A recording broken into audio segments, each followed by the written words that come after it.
Hello, everyone. Thank you so much for joining us tonight. I am Bailey from McKee-Pownall, here with Dr. Natalie Sanza for our second webinar of our four-part series, The Basics of Horse Care. Tonight, we will be having everybody's cameras and microphones off, and we will be just having questions at the end in the chat box in the bottom here.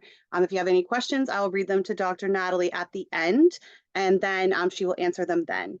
If you are tracking your attendance for our certificate, I will be putting an email in the chat box that you can email in and confirm your attendance for this webinar. So I will turn it over to Dr. Natalie.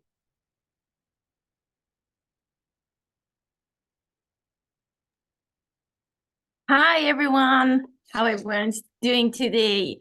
I'm very glad to have all you here with us in our webinars. I'm very excited about this. So let's talk about basic of horse care. We're going to be talking about the basic things that we need to do with our horses, and then we're going to be talking a little bit about emergencies and what to do in the meantime that we call the vet. I'm going to take my camera out of here because I'm getting distracted with my own camera. So let's do this. Okay, if someone is not able to see the screen, please leave a comment in the chat and Bailey can help you.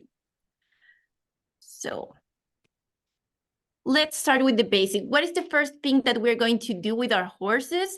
In the morning, when we are starting the day, we're going to groom our horses. And why this is so important? Like, it can sound something very like normal and something that we do like daily with our horses, but this is so important because this is the time of the day that we're going to able to screen our horses from nose to tail. This is the time of the day that we're going to notice if anything has changed from the day before to today. We're going to start with our horse. We can tell if our horse is like, let's say that we're brushing our horse. We can tell if the horse is sore at some point with the brush. And we can say like, that's weird. My horse was not acting like that yesterday. Or maybe we're like touching around our horse and we can find a new lump that wasn't there the day before. I don't know, in the face, we can see like if the horse get like an acute swelling, a nose discharge, or anything that it's out of normal, like in our horse. We are the ones that knows the best our own horses. So I think at this point of the day, we're going to notice if anything has changed, again, from the day before. We're going to take our horses out of the stalls and we're going to be able to see how they are walking. Are they walking fine? Are they like limping? Is there anything that has changed from the day before? We're going to notice at this point of the day, okay? So let's say that we already screen our horse from nose to tail. Then we're going to screen the environment. So what we're going to do, we're going to go inside of the stall and we're going to see if anything is out of normal. It's a lot of information that we can have from a horse environment. For example, if we go inside of the stall, we can see if our horse was like pawing during the night, if he was like rolling during the night. We can see how much manure he passed, or if he's passing or not manure even. We can see if our horse pee during the night. We can see anything, like we can see all the normal stuff, but we can also see all the abnormal stuff. And it's going to be very important. For example, let's say that we go inside of the stall and we see like manure all around the walls. It's going to be like, this is weird. Maybe I will take the temperature for my horse because maybe he's having a diarrhea. Maybe I'm going to check him again if I can see like anything out of normal around the tail. If we see, for example, blood inside of the stall, let me check my horse again and see if there is any wound that I need to take care of or anything like out of normal. Again, we're going to see the normal stuff, but we're going to see the abnormal stuff too at this point of the day. And that's why grooming is so important. It's not just to keep our horses like pretty nice and like shiny. It's to have like to do a complete examination of our horses. Also, we will always keep the feeder and the water bucket clean, and we can have information from that too. Like, what happens if we go inside and the feeder has still food on it, and that's not normal for a horse? We're going to start thinking that maybe something is going on. Maybe he's feeling a little bit uncomfortable. What happened if my horse didn't like drink water during the whole night? That's something that is going to keep our attention, and it's going to make us start thinking about, it's something wrong. It's just like a different day, but we're going to get information. And again, the information that we can get from this step of the day, it's like infinite. So then after grooming our horse and assuming that everything is normal,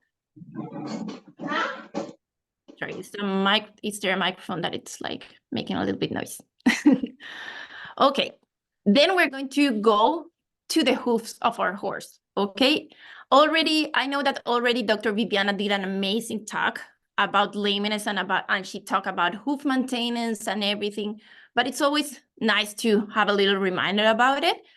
My recommendation is to trim your horse or to get hoof maintenance every 40 days, like maximum, okay? I know that each horse is going to be different. Each horse is going to have a different routine, but this is like a general recommendation for all horses. And also I want to be like very emphatic about how important it's teamwork at this point, because this is going to be something that has to be taken care from the owner, the farrier, the vet, and the barn staff, okay? The barn staff is super important because it's the people that is going to be like seeing the horse every day. It's going to be able to notice any difference from one day to another. If the hoof is looking like, I don't know, a little bit different, they can notice a crack. So if they notice anything out of normal, I'm assuming that they are going to call the owner. The owner is going to call the vet or the farrier, depending on what we need to assess. But it's very, very important to do everything together, because I cannot do the farrier work and a farrier cannot do what a vet can do, of course. So it's going to be teamwork from everyone. For example, in this image, I don't know if you can see like my arrow here in the screen. This image is a hoof balance x-ray where we can see a hoof that's unbalanced. So maybe the farrier is going to be seeing from the outside, but we can give them the vision from the inside too. So that's very important. I can tell him, hey, I don't know how to trim a horse. Of course, that's a farrier job. So I can give them my professional opinion about that hoof, about how those joints are looking with the balance of the hoof and everything. And we can work together to keep our horses like as nice as possible and as balanced as possible. But it's always going to be something as a teamwork. This is not a fight against the farrier. This is not a fight like from the vet to the farrier or to the owner. We are a team and we want this to work well. So teamwork is going to be the key for this. About the veterinary care and what we can do with your horses, I will recommend these 4 basic things to do like during a year. We can do health checks. That it's going to be like a physical exam with your horse. We can see, like, we can take heart rate. We can see if the lungs and trachea are clear on auscultation. We will do a full screening again of your horse, but more from a professional version. So we can help you assess anything that we consider out of normal in your horse. Hopefully, we're going to do this once a year and your horse is going to be completely healthy, and that's what we are looking for. But if there's something that has to be like taken care of, we will love to help you during these kind of appointments, okay? It's always easier to prevent something than to treat something. So that's why health checks are so important. These health checks also can contain dental checks, for example, vaccines and deworming appointments, and basic blood panels. I'm going to put basic blood panel with like a little sign, because this is not something mandatory, but I think it's really nice to have a baseline of your horse. Like, this is going to help us if we are dealing with something, for example, I don't know, an infection or an anemia. If a horse is like acting depressed or a little bit dull, it's like, what is happening? Let's go and do like a blood panel to see if everything is good there. If we can take that box out of every horse, that would be amazing. And even if your horse is doing fine, like during the day and during the year, it's always nice to have a basic line about the health of your horse. Okay. We are going to talk a little bit more deep into dental checks, because I think this is very important for you guys to know. Like, when we recommend to do a dental check, we recommend it once a year, or if your horses start losing weight, if he's not eating as usual, if it's dropping food from the mouth, if he's having a bad smell coming from the mouth or a nasal discharge, or if he's having like swelling or something around the jaw. So let's talk about these different things a little bit more. First of all, I want you to see the image that I have here. This is what we see when we open the mouth of your horse and we tell you like, oh, there's a few sharp points and a few ulcers. And the owners are like, okay, that's very normal. And yes, that's very normal. But this is what we are seeing. Like, if you see that sharp points and the ulcers on the cheek, that is a wound.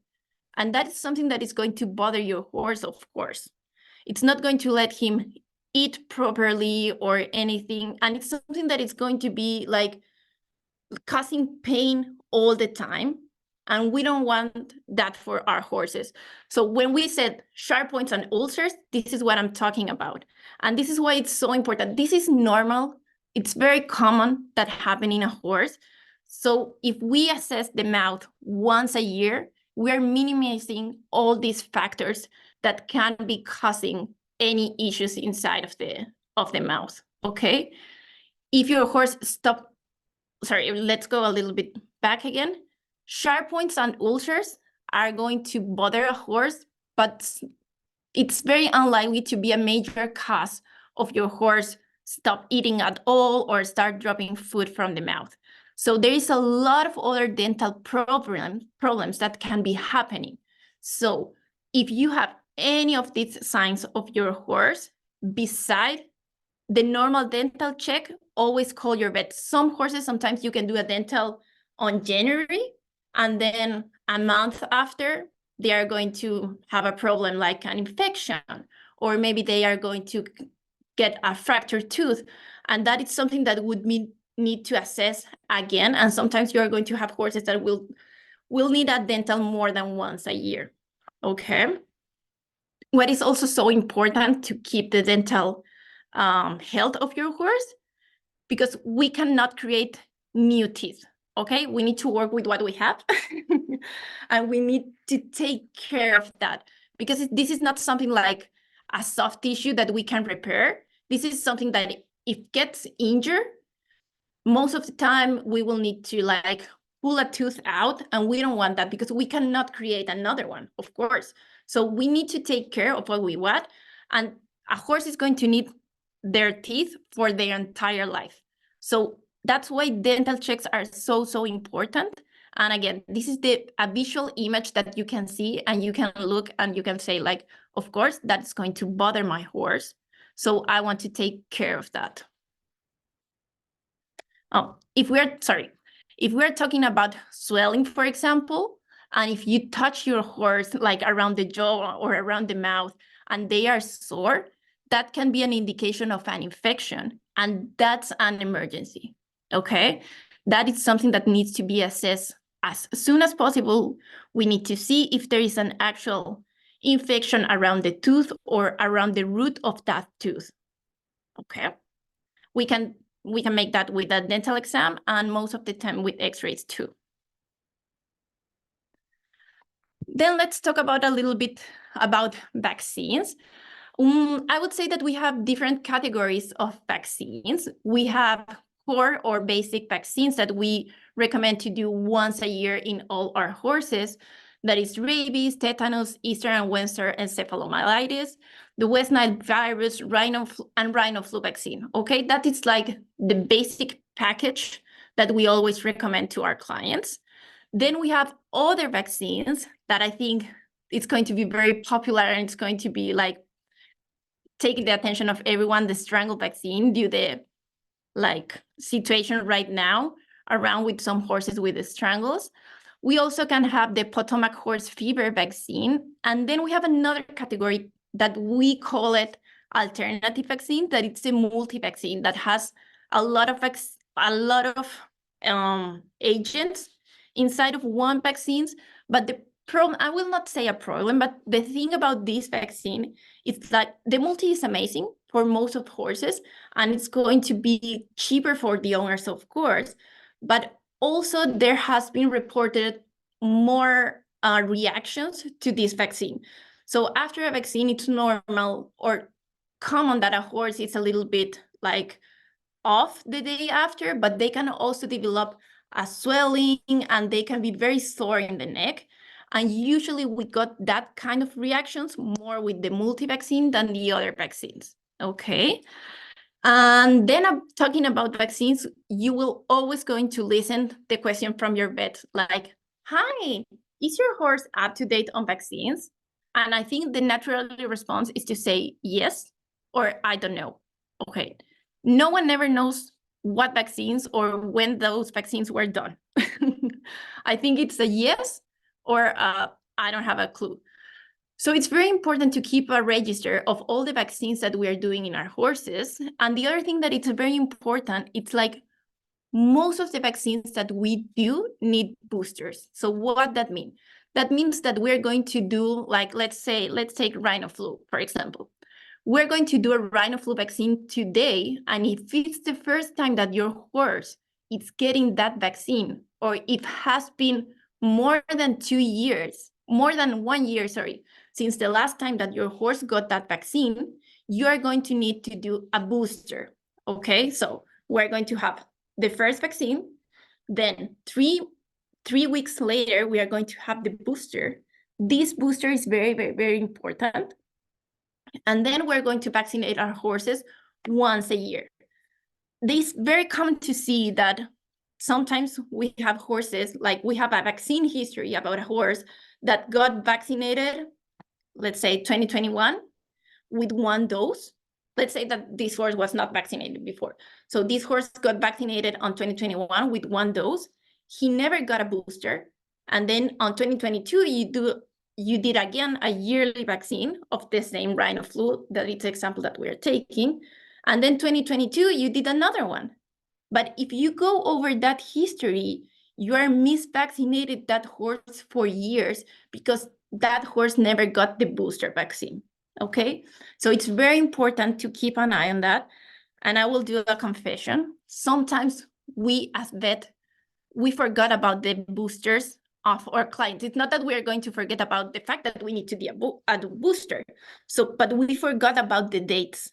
So I think my recommendation for you as owners is to keep a very good register of all your vaccines. And if your horse is not, if it's the first time and you know that you need to do a booster, let's book both appointments at the same time. Like, hey, I'm going to do this vaccine and my horse is going to need a booster. So book me another appointment in 3 weeks from now. And no one is going to forget about it. Okay, give me. From the core vaccines that we have here, the only vaccine that doesn't need a booster is rabies. Okay, all the other ones are going to need a booster. Strangles is going to need a booster too, and Potomac horse fever too, and multi is going to need a booster too. Let's talk a little bit more about strangles because I think you're going to have a lot of questions about this. It's not recommended. For example, right now we're going through a time that we have a few cases of strangles like here and there. So most of the clients are calling us to the office and asking, should I vaccinate my horse right now with all this outbreak of strangles that we are living? So the answer is going to be, it depends. If the place where your horse is hasn't showed any signs of strangles there and all the horses are fine, I will suggest you to vaccine your horses for strangles. But again, you're going to need the first dose, then your horse is going to be partially covered for 3 weeks, then you're going to do the booster, and after 2 weeks, we're going to have a complete schedule of vaccination for strangles, and then we're going to need to do once a year. Okay, but it's not something that if I vaccinate my horse today for a strangle, tomorrow he will be covered 100% from strangles. So again, if everything is going okay at the barn where your horse is, I will say, yes, let's vaccinate those horses. If there is one horse, for example, that it's positive to strangles at that place, it doesn't worth and it's not recommended to vaccinate all the other horses at the barn, okay? Because we cannot vaccinate during an outbreak inside of a barn, okay? If you have any other questions about strangles that I think you will have, let's leave all on the chat and we can talk about that at the end. The other thing that it's very important about vaccines, it's that always vaccines are going to be cheaper than treatment. I know that sometimes when we have like more than one horse and we start thinking about like, oh, should I do vaccines or should I do like just the basic? Should I do like all the package? It's a little bit difficult, but believe me, always the vaccine, it's going to be cheaper than a treatment. It's going to be cheaper than going to the hospital. For example, if we're having a horse with Potomac horse fever that is having an awful diarrhea and it's going to need like fluids and everything, I'm more than sure that the vaccine is going to be always cheaper than the treatment. And the other thing that we need to think about is vaccines are not going to give us the guarantee that the horse is going to be completely safe and it's not going to get the infection, but it's going to have minimum symptoms if they are vaccinated versus the horses that are unvaccinated. It's the same thing. We can take the COVID example. The vaccine was not a guarantee of not getting COVID, but everything was going to be nicer and smoother with the vaccine on than without the vaccine. So this is kind of the same thing, okay?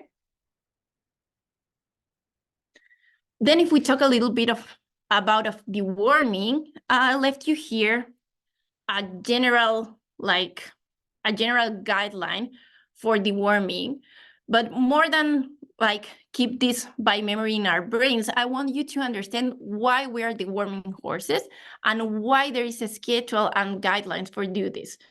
So first of all, I'm going to explain you that we have different levels of egg count when we do a fecal exam.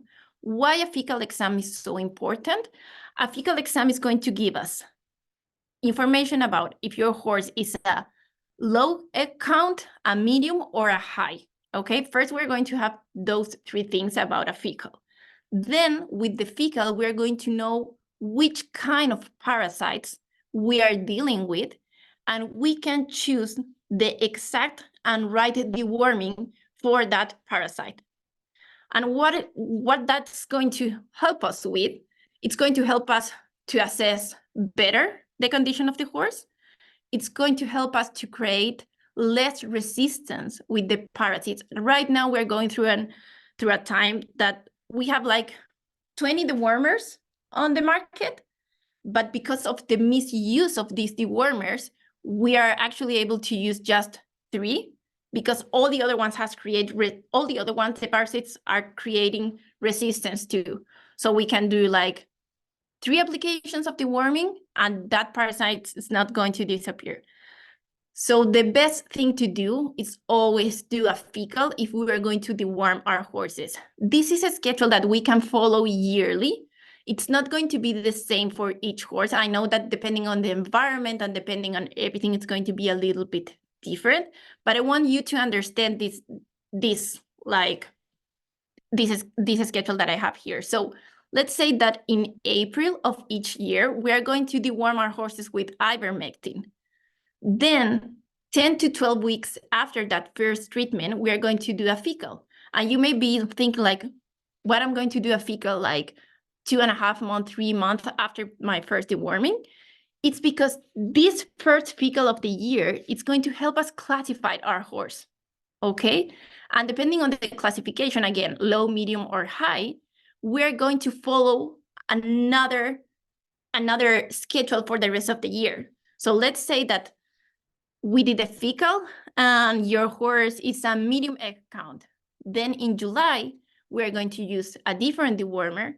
And then 2 weeks after that one, we're going to do a fecal. And we're going to do a fecal 2 weeks after because we want to know the response to that last deworm that we did. And with that, we can keep the schedule knowing if our horse is still a medium or a high, okay? And then we can follow the rest. If it's a high, for example, we will do the fecal, then we will do another deworming, and then we're going another deworming at the end of the year.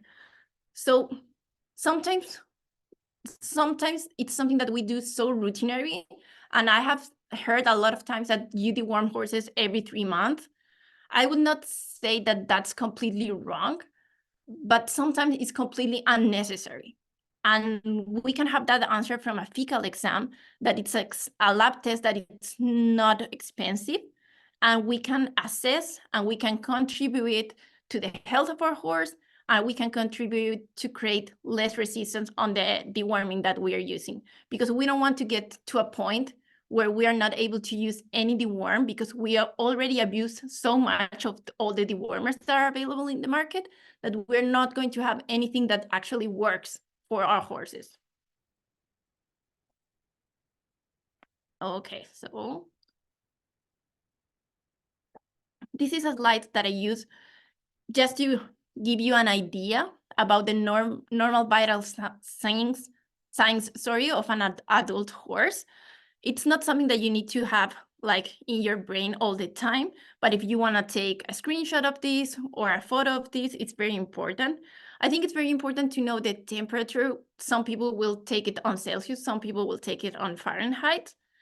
The heart rate is 28 to 36 beats per minute. The respiratory rate is 8 to 16 breaths per minute. The capillary refill time is the time that the gums take. If you like go inside of the mouth of your horse and you press the gum, the capillary refill time is the time of where that gum is going to be coming from white because of the pressure to pink again. So let's say that this is the gum of your horse. You're going to put pressure on it and you're going to count how many seconds that takes to be pink again, okay?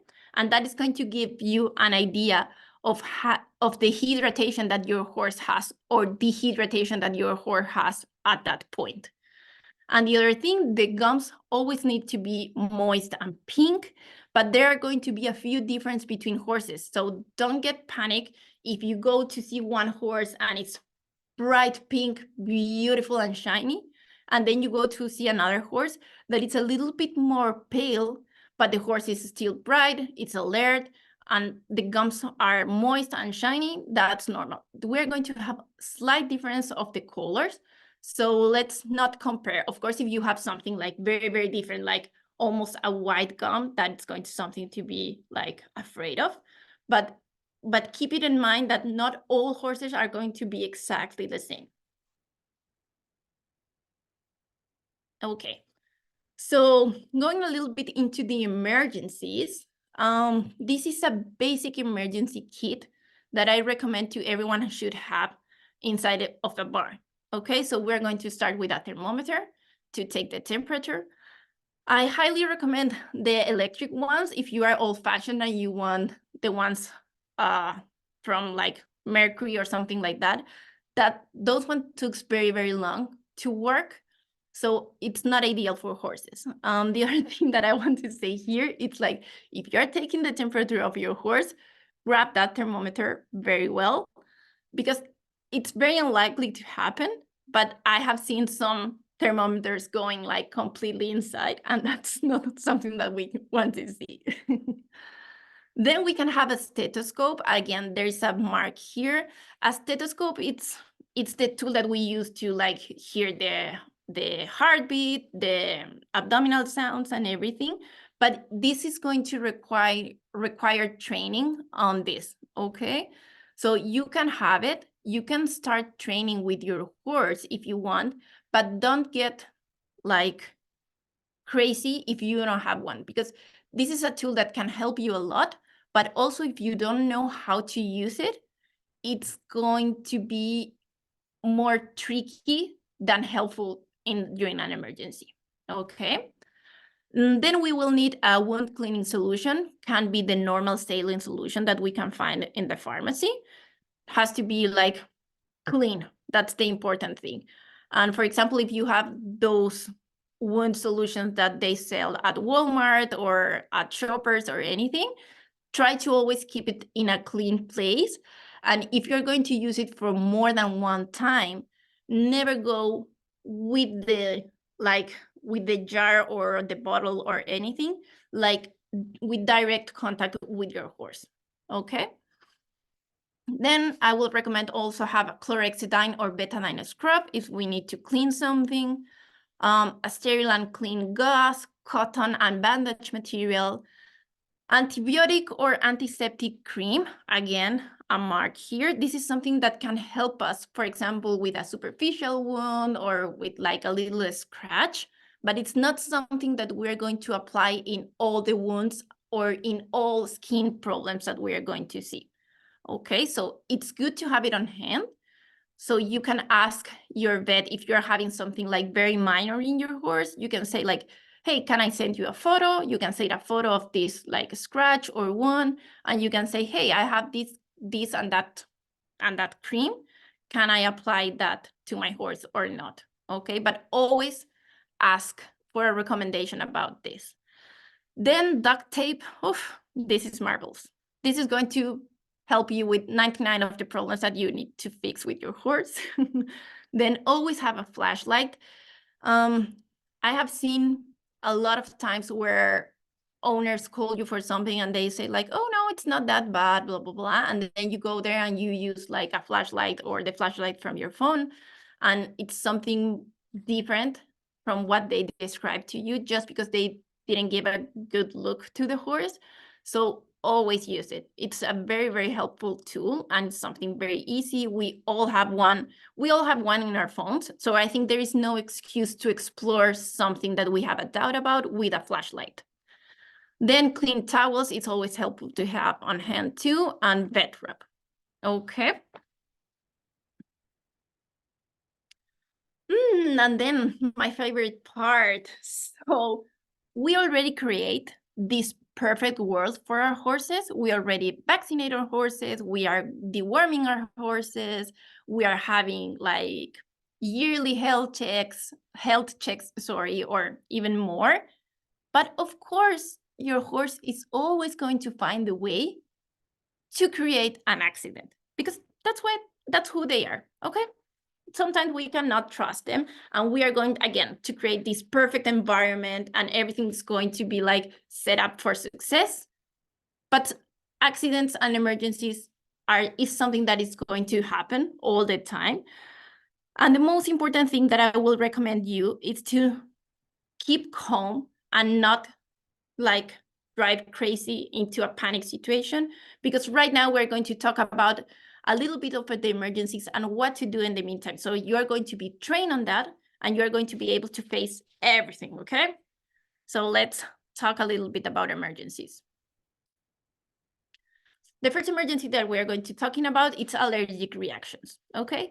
This may occur after a recent vaccination, a deworming, a drug administration, insect bites, or contact with a foreign substance, okay? What is important to do? Of course, you're going to call your vet. For example, let's take the example of a recent vaccination. Let's say that, again, let's talk about rhino flu. Let's say that I vaccinated your horse this morning with rhino flu, and then you are looking at your horse and you're seeing something like in the picture that we are having here. That's something that it's not normal. That's something that your vet needs to know. And that's something that your vet is going to need to take care of it. Okay, so what you're going to do in the meantime, you're going to try to identify any substances that were administered to the horse or to the environment recently. Of course, if it's something that the vet administered to your horse, it's going to be easier for us to know what to do. But sometimes it can be something really silly, like, I don't know, like a disinfectant, or I don't know, you paint the stalls and that gave your horse like an allergic reaction. Sometimes can be like very, very, very little things that we change in the environment and that our horse can react to. The other thing that it's super important here, it's to assess the grade of the allergic reaction of your horse. If your horse is having like a skin reaction, and if he's getting itchy a little bit, that's normal. That is something that we can assess, but we have time to assess. Sometimes you have more aggressive allergic reaction, and if your horse start like coughing, if your horse start like having breathing issue, if the respiratory rate it's start increasing a lot, that is something that has to be assessed as soon as possible. Okay, so it's different a call to the vet that says like, hey, my horse is having a skin reaction, are you able to come like during the day to see this? Then, hey, my horse is having an allergic reaction and he's having problems like to breathe, I need you here like as soon as possible. Okay, and that is going to help us classify the emergency too. Okay. Then a swollen eye. Okay, first of all, why a swollen eye is an emergency? I mean, a horse is not going to die from a swollen eye. Okay, it's not going to be like the end of the world for that horse. But why this is an emergency, and why we recommend to see these eyes as soon as possible, and honestly, during the same day that the owner or the barn staff or anyone noticed this, is because the tissues of the eye, the soft tissues of the eye, can get really, really worse in like non-time. Like from one day to another, we can have like major changes on an eye, and some of those changes cannot be reversible. And again, we only have two eyes. It's kind of a little bit of the same that we were talking about the teeth. Like we only have two eyes. This is completely vital for the horse. It's a very, very important thing for the horse. So this is why this is an emergency. Like some people sometimes says like, oh yeah, he's having a swollen eye, but he's good. He's not blind. He's able to see me and blah, blah, blah. But again, this can get worse really fast. And that's why it's so important to assess those eyes, okay? So what we're going to do if we find our horse like that, we're going to remove our horse from the bright sunlight, because that can be bothering, and that is going to make him feel more uncomfortable, and it's going to irritate everything more. And then we're going to prevent any rubbing of the eyes, because, for example, a swollen eye can be an itchy eye too. So we're going to have our horse rubbing against a fence, and that mechanical rubbing can cause other problems too, okay? So what we're going to do if we find our horse like this, we're going to call our vet, we're going to remove that horse from the bright sunlight, and we're going to prevent anything like rubbing around that eye, okay? And also, if we are talking about eyes, sometimes people think that the things that work from another horse are going to work in your horse too. But again, the eye tissue is very delicate, and each case is going to be different. We cannot use the same medication for all eye problems. It's going to be different treatment for each problem, and we can really cause a mess if we're choosing the wrong treatment of an eye, okay? That can leave us like to huge problems if we are just not choosing the right treatment, okay? So lacerations. Lacerations or wounds are something, of course, that are emergencies, but there are different kinds of wounds and laceration that we can be dealing with. What is important of thinking about during a wound?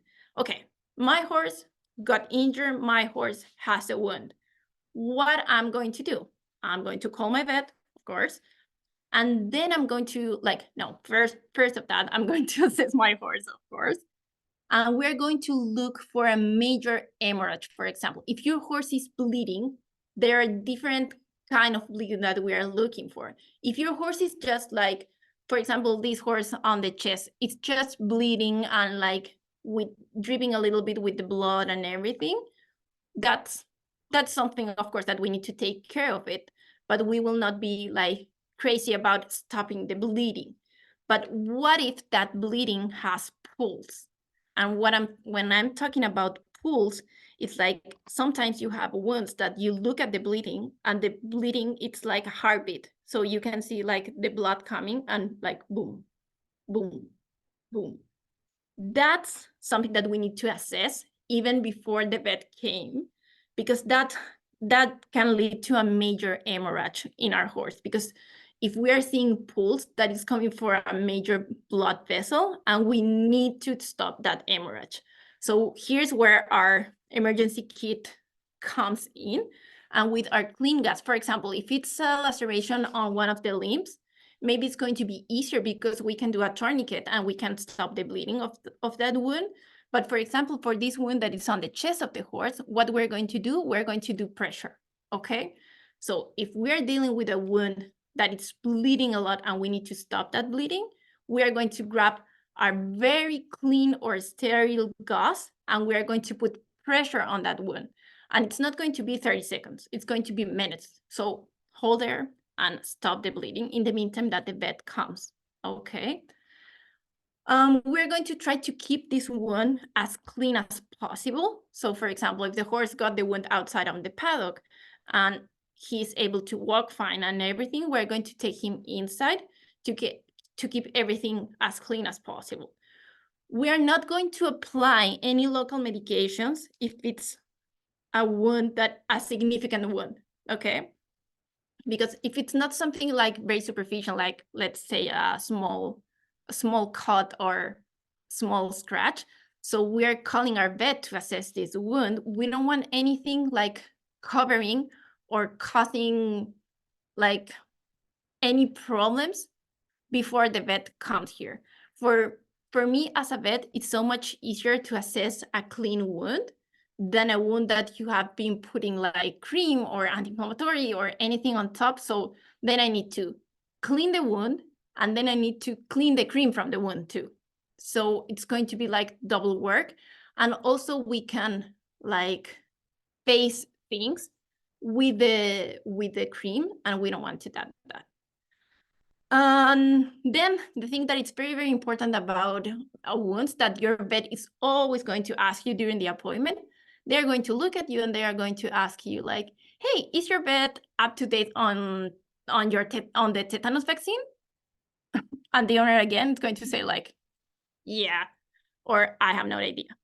So what means that a horse is up to date on the tetanus vaccine? Tetanus vaccine is a vaccine that we do once a year after the booster, of course. Remember the boosters.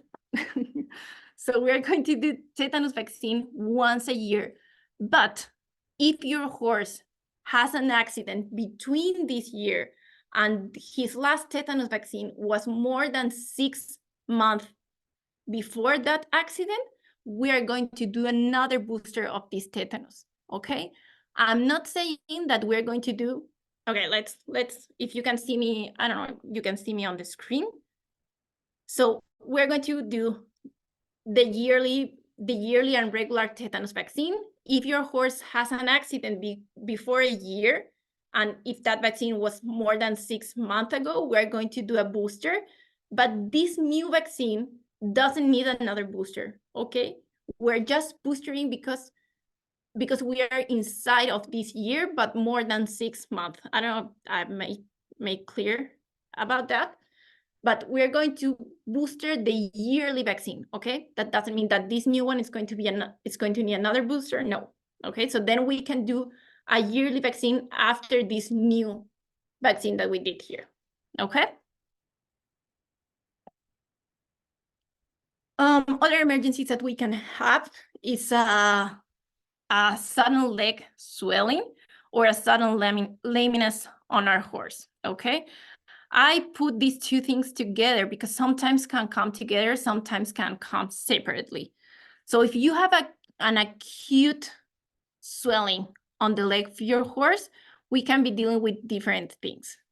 One, and the worst thing that we can be dealing with, is a fracture, for example. We can be dealing with a soft tissue injury. We can be dealing, for example, with a cellulitis. So there is a few things that you can do try to assess this and try to difference like these different things that can be happening. If your horse, for example, it's able to put, for example, let's take the example of a cellulitis, that is the most common thing that we are going to see. It's going to be a leg that is going to be super painful. Horses can be even no weight bearing during a cellulitis episode. Also, cellulitis can come or cannot come with an increased temperature, like rectal temperature, but it's going to be something that is going to be super, super painful to the horse and needs to be assessed as soon as possible, okay? Let's say, now let me talk about this first, and then we're going to talk about the sudden lameness. Let's say that you found your horse like this. Cellulitis can blow up like in hours. Like you can groom your horse in the morning and everything is going to be fine. And then you're going to come like midday or at the end of the day, and maybe you're going to have like a leg like the photo. Okay, that's common. Let's not say normal. That's common for a cellulitis, and you need to assess if your horse is able to walk or not after this. The other thing that we can do if we are thinking about cellulitis, you can look for evident cuts or scabs or anything that can be an open door for bacteria going on inside and under the skin. You can look for obvious heat or swelling on the affected leg. And now we're like switching a little bit to the sudden lameness too. If you find your horse like this on the paddock, the other thing that you need to do, you need to carefully clean out the foot and look for nails or any foreign object that can be stuck in there. Listen to me. If you find a foreign body, like a nail, a wire, or anything that can be like stuck on your horse hoof, do not remove it, okay? Do not remove it, people. Do not take the nail and say like, hey, this is what was bothering my horse, okay? No, leave it there. If this is the case of the emergency, you will not move your horse from where he is. I don't care if there is a storm outside. I don't know, get an umbrella, but stay there outside with your horse and do not move it, because if there's a nail stuck in there and you start like moving your horse around, we have two alternatives. That nail can go deeper into the hoof, or that nail can come out. And we need to see where that nail goes, okay? So I know that this can be a little bit tricky because we will not be for sure. We will not know for sure if we can move our horses or not. But again, a lameness from a fractured leg is different from a cellulitic leg, okay? So if your horse is able to walk, it's able to put weight on that leg, and you already checked the hoof and you didn't see like any foreign bodies there, you can try to move your horse very slowly back into the barn. And if you have any doubt about, all the vets are going to recommend you to stay wherever you are and not walk around with your horse, okay? A sudden lameness or an acute lameness can come also from, for example, laminitis. It's more common on the front legs, and that's an emergency too. That is something that is very, very, very painful for a horse, and it's something that can lead us to a rotation of the third phalanx inside of the hoof, and that can be dangerous for your horse too, okay? So anything that is very acute, talking about lameness, it's an emergency and you need to call your vet, okay? And again, if you find something on that hoof, do not remove it. I want to be very emphatic about this. This is why you should not remove anything from the hoof of your horse, because this is what we want to see. It's different to treat the first radiograph, the second one, or the third one. We want to see how deep and on which direction that nail, wire, stone screw, whatever, goes inside of the hoof, okay? It's different if that nail is touching the bone, is touching the soft tissue of the foot, or if it's going just through the hoof, okay? That's why it's very, very important to keep everything like it is. We are going to get there, we are going to take these radiographs, and then we're going to pull the nail and do whatever treatment is necessary depending on the case. But this is like the graphic example of why you shouldn't remove anything from there, okay? Then another emergency and one that has been very popular recently is the nasal discharge. I think that it's very important here, and due to the circumstances that we are living here around the region too, is that if you find a horse that is having a nasal discharge, always isolate that horse, okay? It's better to be safe than sorry. Maybe it's going to be something very common, maybe it's going to be a sinusitis or something very minor, but also can be an infection and a contagious disease, okay? And we want to keep that like we don't want that to be spread all over our barn, okay? So if we find a horse like this, the first thing that we're going to do, we're going to isolate that horse. We are going to take a temperature to see if we are dealing with fever or not. We're going to look for the nature of the discharge, if we are able to see any blood, pus, feed material, or anything that it's coming from that nose, okay? It's different to see a horse with an unilateral nasal discharge than a bilateral nasal discharge. It's different if we are seeing a discharge, for example, with feed material on it, because if we see feed material on the nose, what we're going to think about? We're going to think about choke. Okay, my horse is having feed coming from the nostrils. Maybe my horse is choking. That it's the most probable thing to see, like if we are seeing that sign. Okay, we're going to talk a little bit about chokes on the next slide, so I'm not going to go deep on that. And the other thing that is super important is that if I found a horse like this, I need to take care of all the rest of the horses in my barn too, okay? So, okay, this is the patient 0, this is the patient that is having like a disease, could be something very minor, could be something more serious. We don't know at this exact moment. So I'm going to take this horse far from the rest, and I'm going to keep a close eye on all the rest of the horses. Every time that I have a horse with nasal discharge that we haven't get into the diagnosis yet, I recommend to check the temperature of everyone that is inside of the barn at least twice a day to have a like close eye on everyone else at the barn. Then another thing that can be an emergency, if your horses stop eating like from 1 hour to another, that's something that we need to assess. So we have different reasons why a horse can be like not eating. Most common ones are choke, colic, or having an infection and having temperature and fever and be feeling like depressed and dull and not willing to eat, just like us when we are not feeling right, okay? So first of all, let's difference from a choke and a colic. I talked already a little bit about chokes. This is something that it's common in horses. Horses can get this like from nowhere, to be honest. And actually, most of the chokes got resolved by itself. But why even with this on the table, it's very important to assess these horses.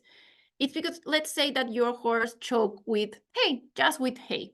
Okay, so you found your horse inside of his stall, coughing a bit with feed material coming from the nostril, but he resolved by itself and he is fine like an hour after. Okay, that's fine. I'm glad for that horse that he resolved the choke. But also choke, like when a horse is choking, they can aspirate feed material to the lungs. Okay, because the choke, let's explain this first, sorry. The choke is happening inside of the esophagus, okay? that it's the tube that goes from the mouth to the stomach. And then we have another tube that is coming from the mouth to the lungs, that is the trachea, okay? So the choke is going to be happening inside of the esophagus where all the food goes through. If the horse starts coughing, and depending on the level where the choke is, we can have aspiration of that feed material to the lungs. And even a tiny bit of feed material inside of the lungs can cause an infection, okay? So usually when we have a horse that choke and the choke was resolved by itself, I will recommend to have a physical exam from your vet and give a listen to that trachea, give a listen to that lungs, and to see if there is any sound out of common that can be leading to an infection. That it's very, very important to assess as soon as possible again. In most cases, I would say that your vet is going to recommend to do antibiotics after a choke, because we never know if a piece of that feed material went into the lungs, okay? The other thing that it's important to mention about choke, it's choke in horses is not the same as in human. I know that some owners can be a little bit afraid of this condition, but again, the choke is happening on the esophagus, and it's very, very, very unlikely to cause asphyxia from a choke, okay? So your horse is going to be choking on the esophagus, but he's going to be able to breathe through the trachea. It's not like in humans when you get choked with, like, let's say a piece of meat, and you stop breathing and you start like getting purple and everything, and okay, that's a whole mess. It's not the same in horses, okay? Most of the time, I will say 99% of the times, horses are able to breathe during a choke. Of course, they are going to be coughing because they are going to be uncomfortable with this choking inside of the esophagus, but they are going to be able to breathe, okay? So let's stay calm during a choke episode, call your vet, and let's assess this choke. But again, your horse it's not going to stop breathing from a choke, okay? Then we can always, if your horse is not eating, we can always assess the temperature. We can check the mouth if we can see any foreign body inside of the mouth. We can look for manure in the stall, if the horse is passing or not manure, if this manure is like looking normal, if it's looking dry, if it's looking loose. That's going to give us information about what is happening too. And the other thing that we are going to do, if your horse is not willing to eat, we are going to remove the food until the vet is here and until the vet is sure about what is happening with your horse, okay? Then the worst nightmare, I think, of every horse owner is the colic. I'm not going to get very deep into this topic because Dr. Yamil is going to be doing a webinar about colic in a few weeks, but we're going to talk about the basics and what to do in the meantime that we're having a horse with a colic. So first of all, let's talk a little bit about the signs that we can see. The horse is going to start like pawing the ground. They are going to start looking at their belly. They can stretch out. They can curl the upper lip. They can start sweating a lot. They are going to start lie down, get up, lie down, get up, like most of the time, and they can start rolling too, okay? So what to do in the meantime if I see this on my horse? And I want to be like very clear about this. If it's safe for you to handle that horse, you can take temperature. If you know how to do, you can take the heart rate, and you can look for abdominal sounds. Why is so important this if it's safe?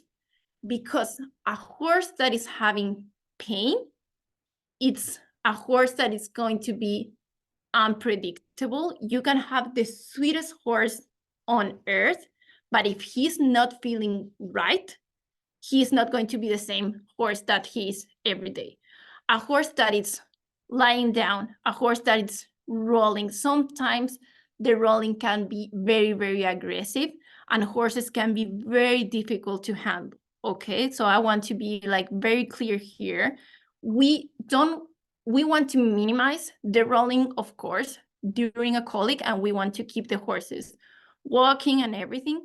But if this colic episode, it's too aggressive and it's not safe for you to manipulate that horse, leave that horse alone. Give him a space.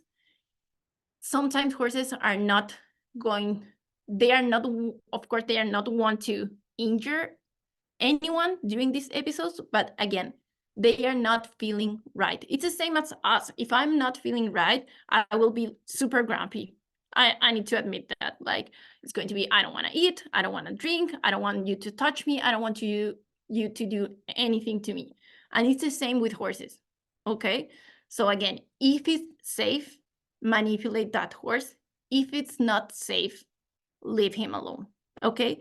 There is no way that you can win a fight against a 500 kilos horse trying to get them up or whatever, like whatever thing you need to do. Like, you are not going to win that battle, and can be dangerous for you and can be dangerous for the horse too.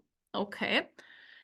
The other thing that we are going to do during this episode, we are going to remove the food.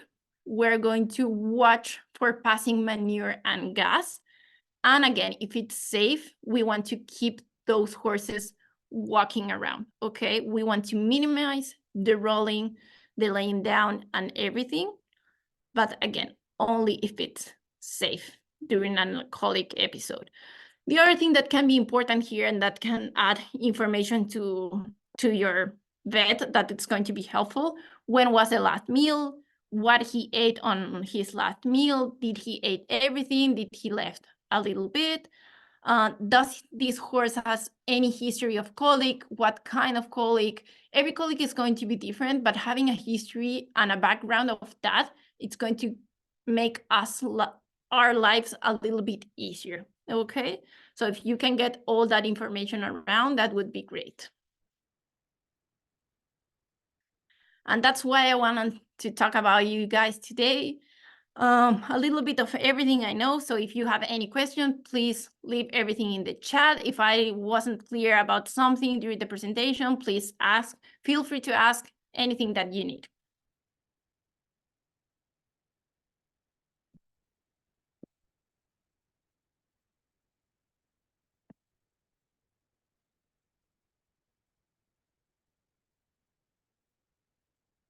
Hello, Bailey, are you there? I am here. Okay, we have should I vaccinate my horse if my horse is above 30 years old?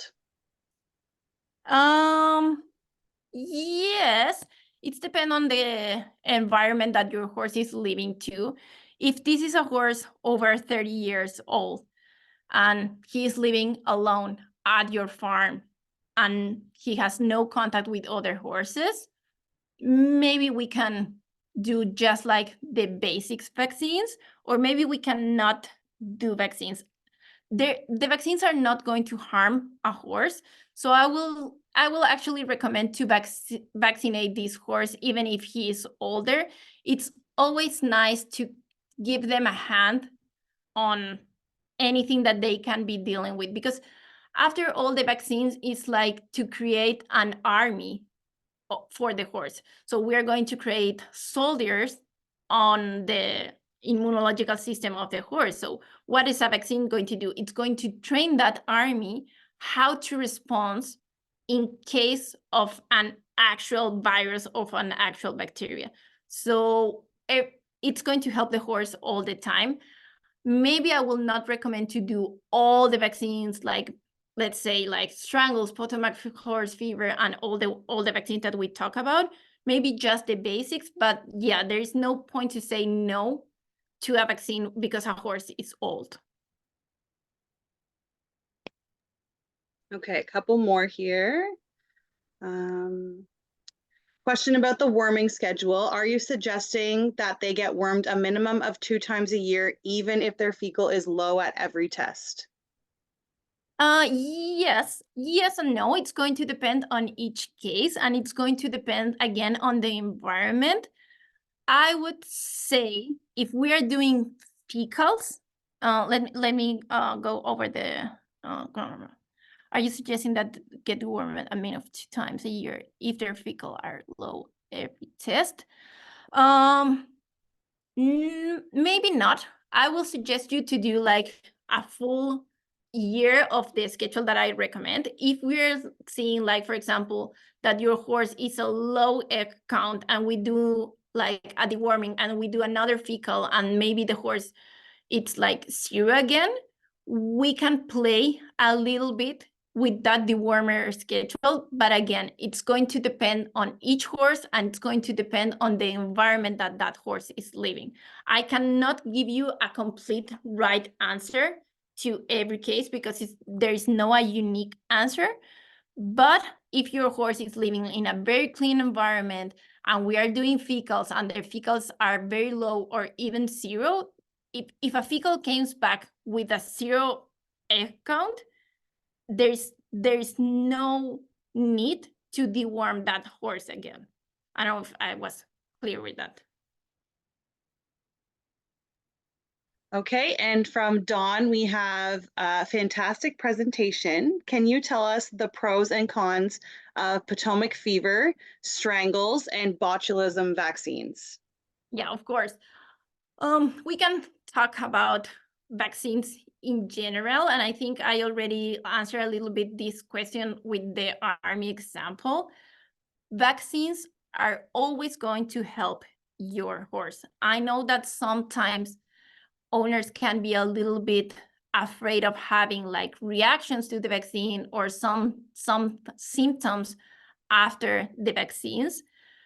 But vaccination, it's always going to help your horse. Because if you are fighting a war, let's say that we are fighting a war against this virus and against this bacteria, in this case, for the horse immunological system, it's easier to fight a war against something that they know, that their immune system has been trained to, than a completely like weird and strange bacteria to them or virus. Okay, so after all, that's what vaccines are.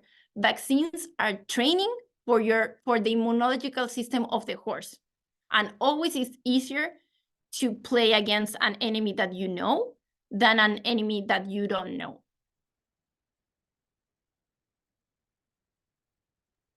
Okay, and can I vaccinate my horse before a competition? You can vaccinate your horse before a competition. There's different guidelines for this. There is a period of time that we need to respect, and we need to be sure that we are not doing the vaccination during that period of time. Most of the vaccinations that most of the competitions are not going to let you vaccinate your horse 15 days prior competition, but also sometimes there are different rules and each competition has different ones. But yes, at least 2 weeks for most of them, but I will not give like a general answer to that. Each competition is going to be different, but that's like the most common timeline for vaccines before a competition. And remember, again, we are talking about vaccines, so maybe we're going to talking about boosters. If your horse is going to a competition and he has never had the vaccines before, he will need the first one and he will need the booster, and the 15 days are going to be count after this second vaccine, not from the first one. So keep in mind, if you need to do boosters with your horse, you will need to start a little bit before than a normal vaccination, okay? A strangles vaccine question. If one in the barn is being vaccinated due to travel, should everyone be vaccinated even if they don't travel off the property? No, it's not necessary. Not because one of the horses got a vaccine at the barn. That doesn't mean that barn is going to be more or less exposed to the vaccine. This is something that is individual for each horse. So it doesn't matter if you are doing, if like my neighbor at the barn is doing vaccines. If you don't want to vaccinate your horse for that, there is no need to do it.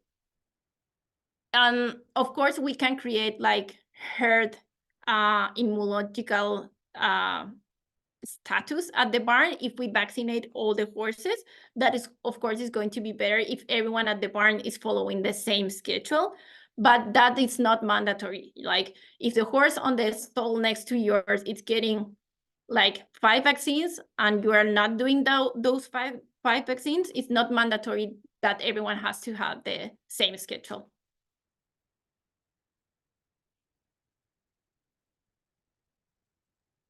Do we have any last questions? Oh, here we go. One more. Is it possible to catch strangles while you're riding in the forest? It's very, very, very unlikely. To get a strangles, we need like more direct contact, like nose to nose contact, or contact for a vomit. For example, if you are like feeding a horse with your hand, and you're feeding this horse, and that horse leaves like bacteria on your hand, and you go with this hand without wash that hand and without anything to another horse and feed it with the same hand, that can be a possibility to share the bacteria, but it's very unlikely to grab the bacteria from nowhere at the forest. I'm not saying that it's impossible, because horses always find a way, but it's very, very, very unlikely to happen.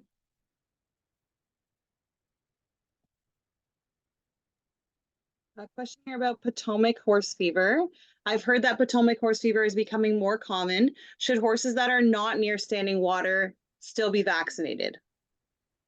Of course, the standing water is a factor between the cycle of this illness.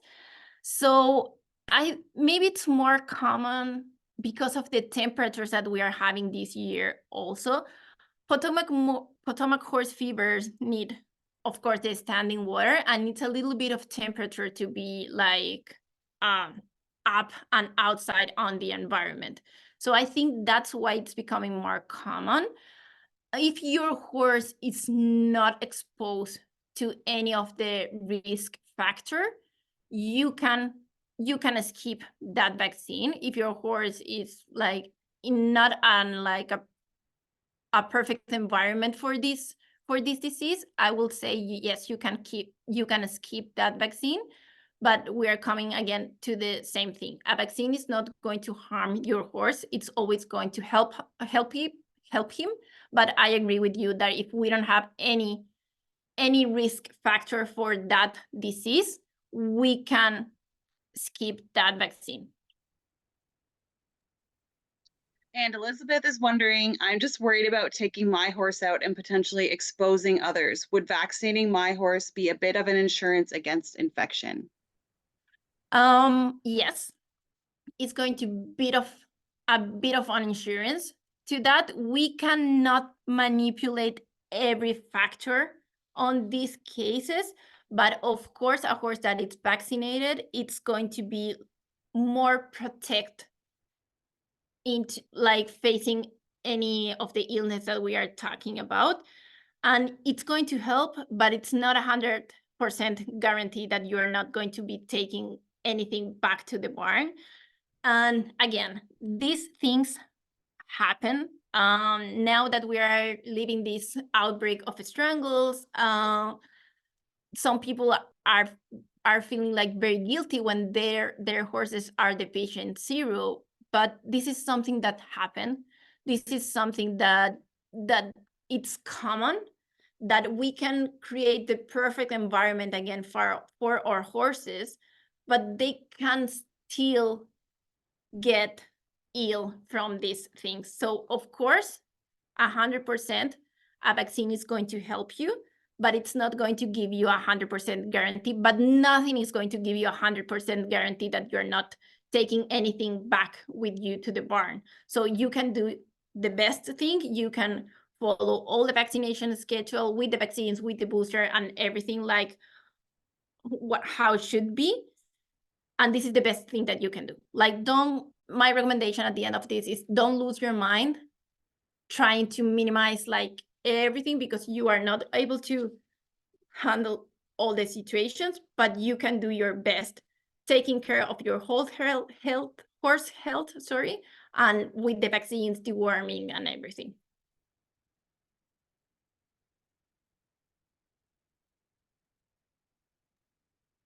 If my horse travels a lot, how many times a year would you recommend to deworm him, or would it all depend on the egg count? Thank you for your presentation. It's going to all depend on the egg count.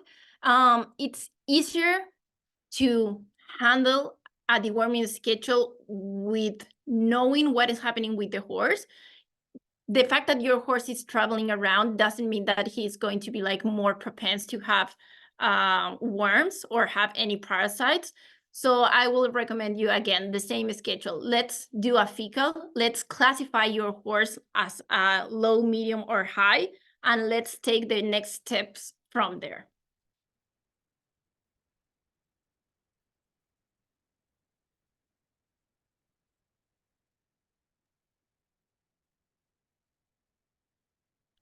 Okay, I think we've gotten through all the questions, it seems.